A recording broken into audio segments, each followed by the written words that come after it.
Gérard Depardieu reste mis en examen pour viol et agression sexuelle. Selon le procureur général de Paris, Rémy Heitz, la Chambre de l'instruction considère ainsi qu'il existe, à ce stade, des indices graves ou concordants qui justifient que Gérard Depardieu demeure mis en examen. Évoquant des « indices graves ou concordants », la Cour d'appel de Paris a confirmé jeudi la mise en examen de l'acteur français Gérard Depardieu pour des « viols » et « agressions sexuelles » dont l'accuse depuis l'été 2018 la comédienne Charlotte Arnould.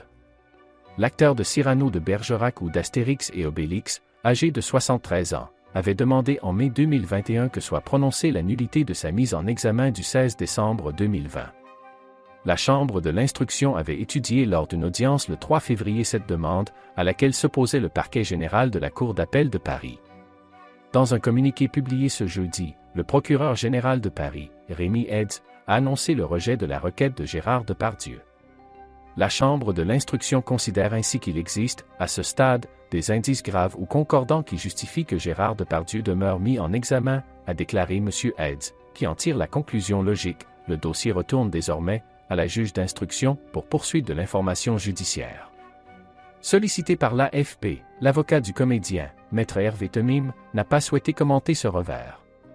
Présentée à la cour d'appel au moment du délibéré, Charlotte Arnould, manifestement émue et accompagnée d'une proche, n'a pas non plus souhaité commenter. Ma cliente est particulièrement soulagée et confiante à l'égard de la justice qui a été rendue ce jour, a réagi son avocate, Maître Karine Durieux-Diebolt. L'affaire avait débuté à l'été 2018. Charlotte Arnould, née en 1995 et âgée de 22 ans au moment des faits, s'était présentée à la gendarmerie de Lambesc, Bouches-du-Rhône, fin août 2018 en affirmant avoir été violée quelques jours plus tôt à 2 reprises au domicile parisien de la Star, un hôtel particulier du 8e arrondissement de Paris. L'acteur est un ami de la famille de la jeune femme, qu'il connaît depuis son enfance.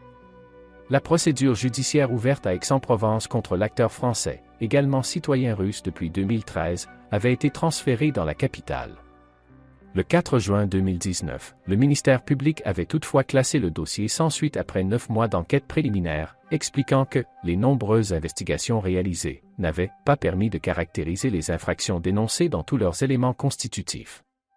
Mais la plaignante a obtenu mi-août 2020 la reprise de l'enquête par le biais d'une plainte avec constitution de partie civile.